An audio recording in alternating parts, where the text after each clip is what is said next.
Temos visto algumas discussões surgirem no campo escatológico. A escatologia é uma matéria que é abertamente discutida ainda, então temos aí algumas escolas de interpretação que são contrastantes, sem ser necessariamente heréticas. Então temos aí algumas escolas que defendem, por exemplo, o amilenismo. Dizem que na verdade o milênio não é literal, ele é alegórico e que na verdade Cristo já reina através da igreja. Então Cristo está, quando ele realizou a sua grande obra e trouxe um povo para a liberdade por meio do seu sacrifício, ele estabeleceu esse povo como seu reino na terra. Então não necessariamente ele estabelecerá no futuro um reino, mas ele já reina primeiramente assentado no trono de glória, onde está a destra do Pai, e também por meio daqueles que são fiéis, sendo eles então o seu reino. E dizem, em relação ao que o texto bíblico de Apocalipse fala dos 1000 anos, afirmam que na verdade não é literal, mas que é apenas uma mensuração de tempo que comunica a ideia de grandeza. Então é um tempo, é um grande tempo, é um tempo extenso, por isso é dito que é 1000. Temos também os pós-milenistas, que dizem que na verdade o reino milenar de Cristo ele está sendo construído por meio do trabalho de evangelismo da igreja, objetivando ganhar toda a terra para Cristo.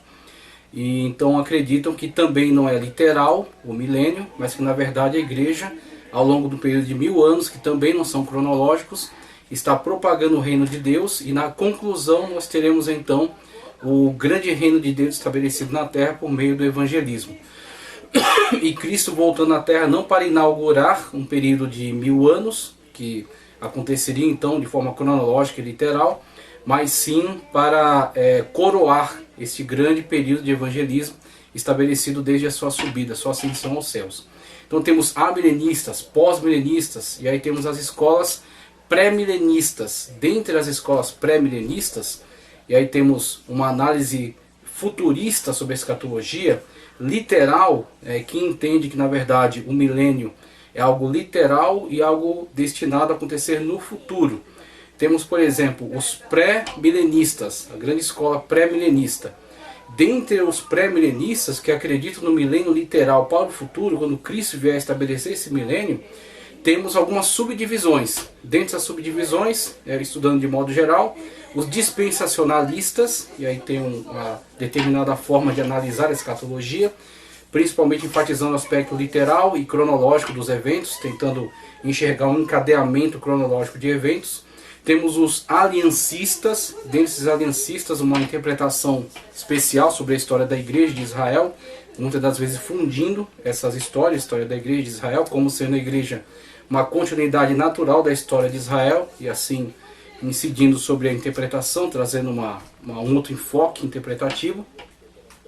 Dentre essas pré-milenistas que fazem uma leitura literal, com o milênio sendo visualizado para o futuro, temos então pré-tribulacionistas. Então veja aí, escola pré-tribulacionista, pré-milenista, dispensacionalista, que é a escola a qual estamos associados. Então temos defendido essa linha de pensamento. Mas também temos escolas mid-tribulacionistas, pré-tribulacionistas, antes do período de tribulação, acontecendo então o arrebatamento da igreja, ok? Temos também escolas mid-tribulacionistas, que acreditam que durante o período de tribulação a igreja será arrebatada. E também temos linhas de defesa pós-tribulacionistas, que acreditam num milênio futuro, e aí claro que há variações, existem pós-tribulacionistas, que também defendem uma leitura alegorizada do milênio. Mas, de modo geral, temos aí então pré, mid e pós-tribulacionistas que acreditam que a igreja adentrará pelo período de tribulação, verá a ascensão do anticristo, estabelecimento do governo do anticristo, a abertura dos selos, com os cavalos que serão liberados, aquela imagem, né, que fala acerca do período de perseguição, de tribulação, as taças, as trombetas, as taças que serão liberadas, e acredito então que a igreja vivenciará esses eventos, sendo livrada, sendo protegida deles, né, sendo na verdade guardada por Deus dentro desses eventos, né, protegida por Deus dentro desses eventos, mas sim vivenciando, passando por esses eventos. E muitos que têm defendido essa linha de pensamento, na atualidade nós temos visto, na verdade, uma multiplicação do número de pessoas que têm defendido esse ponto de vista escatológico, pós-tribulacionista, pré-milenista, que creem que haverá um arrebatamento, mas ele não precederá a tribulação, ele na verdade será durante ou após até o grande período de tribulação.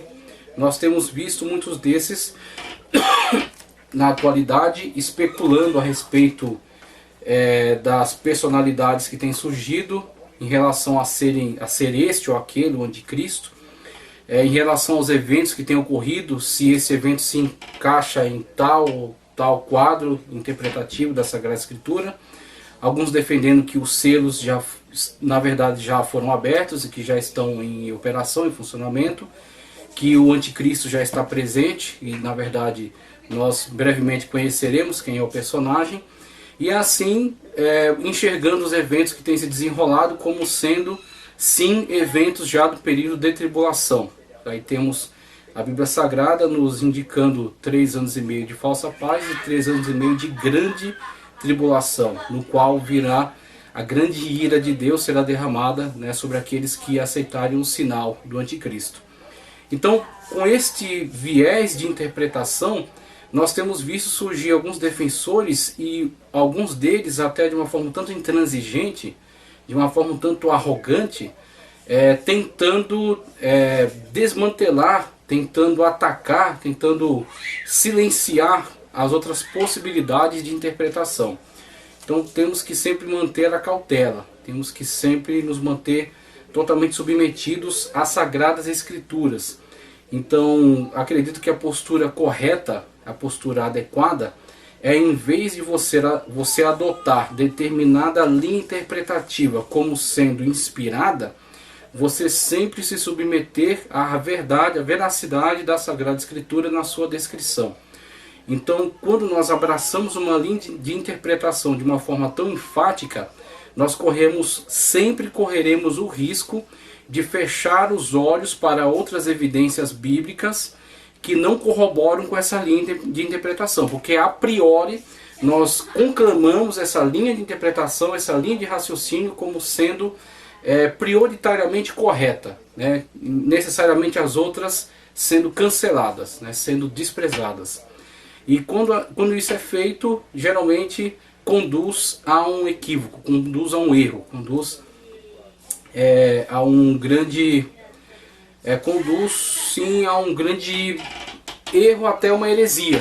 Pode levar a pessoa a de fato embarcar numa heresia por estar tentando defender de uma forma tão intransigente essa linha de interpretação.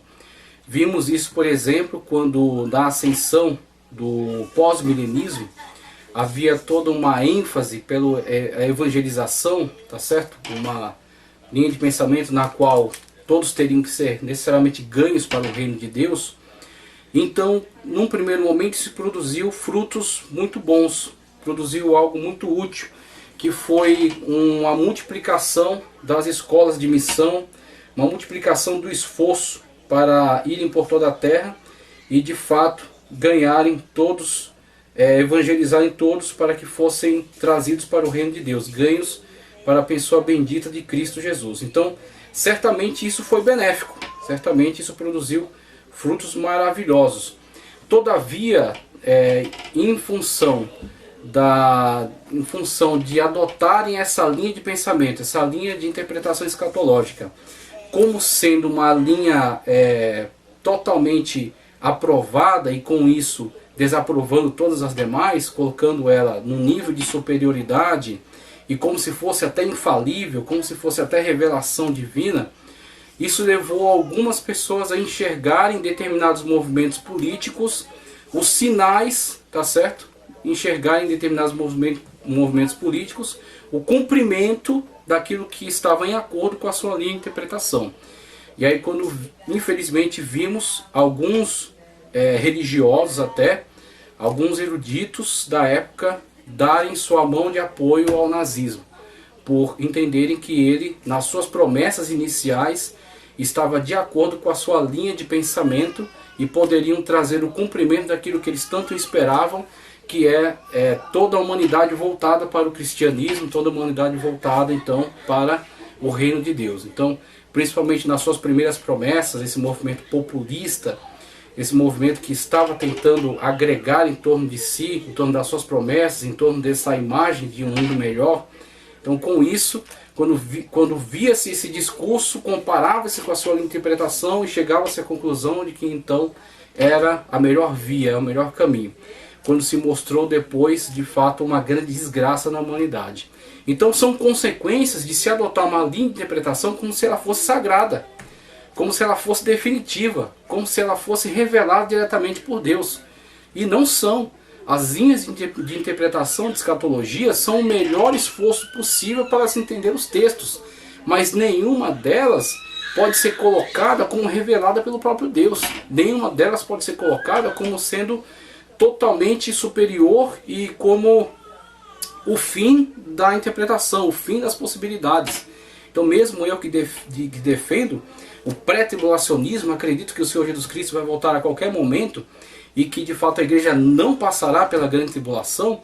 Eu acredito nisso a partir da leitura que faço dos textos, mas não dou a essa minha interpretação o nível, o soberbo e arrogante de ser definitivo, de poder declarar com todas as letras e dar garantia de que todas as outras estão erradas, ou em que algum aspecto não tenha falhado, porque é isso que você faz quando você eleva uma linha de interpretação ao patamar dela ser infalível. Você diz, essa linha de interpretação é a definitiva, é a correta, então todas as demais estão erradas. Então a sua forma de pensamento é a forma de pensamento que ganha autoridade máxima, que é infalível, né? Que é de fato irrefutável, como foi colocado num documento que estarei analisando, tá certo? Então, inclusive é o intuito desse vídeo, está analisando esse documento, onde é dito que foram construídos argumentos irrefutáveis contra o pré-tribulacionismo,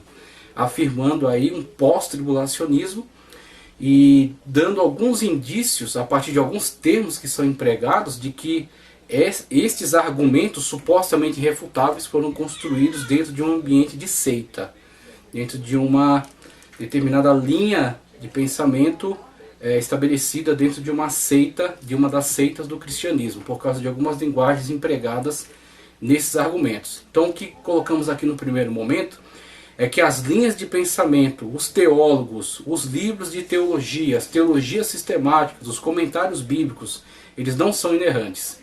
Os pensadores não são inerrantes. Inerrante é somente a Sagrada Escritura. E o que nós temos de definitivo é: o Senhor Jesus Cristo vai voltar para buscar um povo seu, remido, zeloso e de boas obras. Um povo que foi lavado e remido com o sangue precioso de Cristo Jesus. Ele vai voltar e ele nos prometeu, que nos preparou lugar, ok? Como ele mesmo nos declarou, e nós estaremos para sempre junto com ele. Então, esta é a verdade fundamental, porque está apoiada nas palavras do Senhor Jesus Cristo, que, como ele diz, passarão os céus e a terra, mas a palavra dele nunca vai passar. Então, esta é a certeza.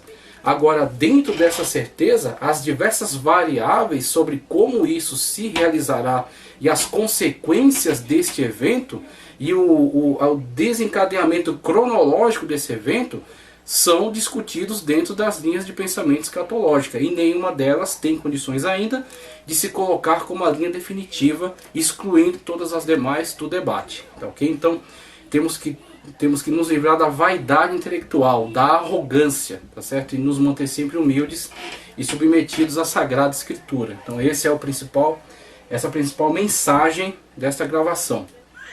Veja, quero colocar um texto aqui, que é o texto principal, tá certo? Que é o texto principal que fundamenta aqui a nossa discussão, que está em Apocalipse capítulo 3, no versículo 10, que diz: veja, visto que você guardou a minha palavra de exortação à perseverança, visto que você guardou a minha palavra de exortação à perseverança. seguir em frente, continuar, não olhar para trás, né? Como diz, aquele que põe a mão no arado e olha para trás não é digno do reino de Deus. Então aquele que persevera. Eu também o guardarei da hora da provação que está para vir sobre todo o mundo, para pôr a prova os que habitam na terra. Apocalipse 3:10. Agora, quando fazemos a aplicação desse texto, temos que ter alguns cuidados. Então o texto estava destinado, através do Senhor Jesus Cristo, que comunicou ao apóstolo João, colocando ele então nas cartas que foram expedidas. Estava em Patmos, mas essas cartas foram expedidas para 7 igrejas que estavam na Ásia, o contexto da Ásia daquela época, que seria na atualidade o território da Turquia, ok? A parte oeste da Turquia, mais próxima da Europa. Então havia ali 7 igrejas aos quais foram destinadas essas mensagens, que são os capítulos iniciais do livro da Revelação ou do Apocalipse, ok? Agora temos algumas questões. Por que só 7? Se haviam muito mais igrejas ali. Não foi escrito nada a Colossos, por exemplo. Tá certo? Então outras igrejas, Icônio, Listra, Derbe, outras igrejas que estavam ali também, de fato são relevantes, são importantes, mas nada foi dito a elas. Mas sim a estas 7 igrejas. Então isso dá para nós, isso comunica para nós algum sentido de que há na verdade ali uma simbologia ligada ao número 7, que é o número da perfeição divina. Então, a partir dessas, e aí temos que admitir que isso é uma inferência, não está diretamente escrito ali, de forma literal, de forma clara, mas podemos fazer esta inferência de que aquelas mensagens comunicadas ali, registradas no Apocalipse e que chegam até nós, não falaram apenas aquelas igrejas, principalmente porque em número de 7 foram escolhidas aquelas comunidades aos quais foram destinadas aquelas mensagens. Então, creio eu que o Espírito Santo de Deus, que o Senhor Jesus Cristo já tensionava que essas mensagens chegassem até nós. E aí temos ao final das igrejas que são exortadas, Filadélfia e Laodiceia. A igreja de Laodiceia são colocadas duras repreensões, que cabem também à igreja de nossa época, que também se enquadram na nossa situação. E a igreja de Filadélfia é dada essa grande promessa, que creio eu, acredito piamente, está destinada àqueles que perseveram. Está destinada àqueles que são fiéis, aqueles que estão fiéis à palavra de Deus até o fim.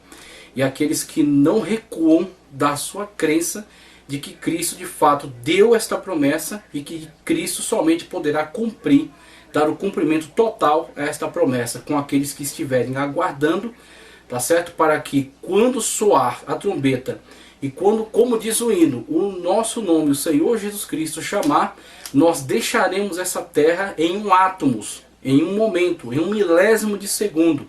Seremos transformados, os irmãos que já partiram para o Senhor serão ressuscitados, todos serão transformados e nos encontraremos com o Senhor nos ares para morar para sempre nas mansões celestiais. Então temos que estar a cada dia perseverando, sempre aguardando, porque o Senhor Jesus Cristo a qualquer momento vai nos levar. Nós primeiro seremos levados, seremos arrebatados, vamos passar pelo tribunal de Cristo, o Bema, no qual Cristo vai nos premiar pela obra que tenhamos realizado. Isso não diz respeito à salvação ou condenação, mas sim a obras, aquilo que realizamos para a pessoa bendita do Senhor Jesus Cristo. E juntamente com ele adentraremos a grande ceia do Cordeiro, a grande mesa do banquete, onde estaremos juntamente com o Senhor. E na terra acontecerão os eventos que estão ligados aos textos revelados em Apocalipse e revelados também nos Evangelhos e até no texto de Daniel. Então temos aí alguns textos, nós somos em Daniel, em Ezequiel, tá certo? E alguns textos de Zacarias que tratam acerca do período, terrível período de grande tribulação que se desenvolverá nessa terra, mas que não atingirá aqueles que têm a maravilhosa promessa de serem guardados da hora da tribulação e não na hora. Guardado da hora é guardado de modo que você não passe pela grande tribulação. Então nós temos crido nessa promessa e nós de fato buscamos a Deus para que ela se cumpra, mas não temos a arrogância de nos colocar como de fato aqueles que têm a revelação definitiva, aqueles que têm a interpretação definitiva, porque existem muitos mistérios que ainda estão se desenrolando e estão sendo analisados, estudados com cautela e com submissão, para que de fato nós não atentemos contra a palavra de Deus, ok? Mas nós buscamos desta maneira, nós cremos nessa maneira, e nós imploramos ao Senhor para que todos aqueles que são servos e servas deles, crendo ou não, tá certo, nesta forma de interpretação, crendo ou não nessa linha de interpretação, talvez são amilenistas, talvez são pós-milenistas, talvez sejam pós-tribulacionistas, ok? Mas cremos que são, se forem fiéis ao Senhor Jesus Cristo, se estiverem em santificação, serão todos atingidos por essa maravilhosa promessa de serem arrebatados antes do período de tribulação.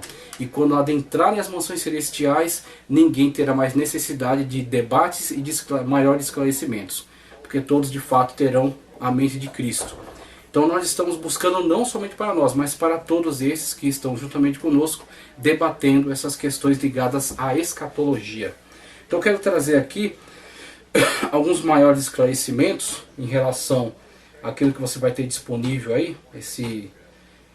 Você vai ver na sua tela, né? Nós vamos colocar todo um quadro explicativo acerca dos eventos ligados à escatologia, este encadeamento de eventos que está na ótica pré-tribulacionista, tá certo? Pré-milenista, pré-tribulacionista, dispensacionalista. Então, nesse enfoque de interpretação. Então você tem eventos como ligado à revelação da 70ª semana de Daniel, ok? Que é extremamente relevante para o entendimento do encadeamento de eventos que estão sendo descritos e que de fato interferem, influenciam na nossa forma de interpretação. O chamado parêntese profético, no qual a história da igreja está inserida, e é um parêntese porque interrompe a narrativa que estava sendo construída desde o Antigo Testamento em relação ao pacto que Deus fez com Israel. Agora, na vinda do Messias, vindo para o que era seu, mas não sendo recebido para os seus, e agora voltando-se para o grande mundo, né, através dos gentios, e trazendo esses gentios, inserindo eles agora nesta aliança, e desenvolvendo uma história particular com esta igreja gentílica, que é diferente da história que Deus tem com o povo da aliança, o povo de Israel, ok?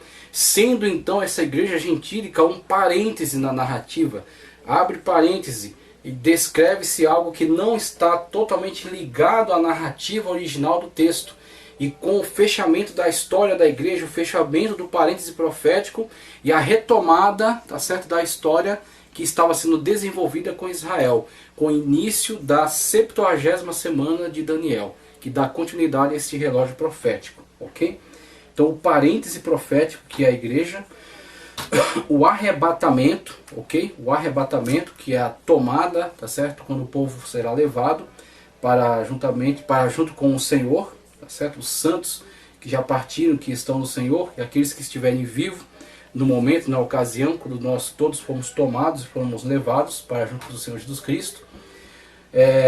O evento, veja, o evento em duas etapas. O evento é um evento. Temos a vinda do Senhor Jesus Cristo, quando ele se encarnou, passou pelo processo chamado kenosis, nasceu de uma virgem, viveu aqui sem pecado, morreu, ressuscitou e foi assunto aos céus. Ok? Então temos a vinda e temos a segunda vinda de Cristo, quando ele então, na primeira etapa, levar para si aqueles que estiverem em santificação, que estiverem de fato aguardando pela vinda do noivo amado, que tiverem azeite em reserva.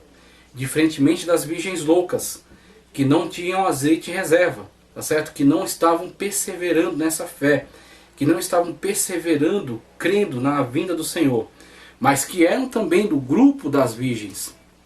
Eram 10 virgens, 5 eram prudentes, 5 eram loucas, mas todas elas estavam naquele grande grupo. Mas as prudentes tinham azeite em reserva, estavam crendo, mesmo com toda a contrariedade, mesmo com toda essa situação que está desenvolvendo à nossa volta, que está fazendo com que muitos abandonem a fé, está fazendo com que muitos abandonem a crença na vinda do Senhor Jesus Cristo e comecem a buscar subterfúgios, mas existem alguns que creem, existem alguns que perseveram na mesma fé, e esses são os que têm unção, esses são os que têm o Espírito Santo de Deus, que é unção sobre nós, e que creem nas palavras do Senhor Jesus Cristo, eu acredito que Ele cumprirá as suas promessas de uma forma maravilhosa e não cairão por terra. Então você tem esses que são como aquelas 5 virgens prudentes, que têm azeite em reserva e que serão então arrebatados para junto do Senhor. Então temos aí a primeira etapa. E na segunda etapa, esses que foram arrebatados juntamente com Cristo serão descritos em Apocalipse, vindo juntamente com o Senhor para destruir, tá certo? A coligação ali do anticristo, da besta que subiu da terra, né, ou falso profeta, que estavam sendo ali fortalecidos pelo diabo. Então temos a tríade satânica que estava operando aqui na terra e que estava oprimindo a nação de Israel. A nação de Israel que teve na recontagem aí, no reinício do relógio escatológico de Daniel, está vivenciando a 70ª semana, e na segunda metade da 70ª semana estão sendo oprimidos. Aí temos o grande evento da guerra de Armagedon, o Armegido, quando eles serão então acuados. Temos a descrição de Cristo em relação a esses eventos, mas o Senhor virá juntamente com a sua igreja para estabelecer o fim daquela batalha, lançar o anticristo e o falso profeta no lago de fogo e enxofre, amarrar o diabo que será preso, então ficará preso literalmente por 1000 anos, e estabelecer o seu reino na terra, quando nós reinaremos juntamente com ele, ok? Então temos esses eventos que serão explicados, esclarecidos melhor e apresentados aqui os textos bíblicos. Então você tem todo o quadro de eventos. Você tem o quadro das 7 igrejas, tá certo? 7 igrejas da Ásia, que são um referencial para nós, 3 anos e meio de falsa paz, 3 anos e meio de grande tribulação, a abertura do 5º selo, que mostra que aquelas 5 virgens loucas, que mesmo tendo ficado, não tendo subido, não estando prontas para o arrebatamento, se mantiveram fiéis, não aceitaram a marca do anticristo e de fato, mesmo derramando seu próprio sangue, são visualizadas no 5º selo como os mártires que estão embaixo do altar.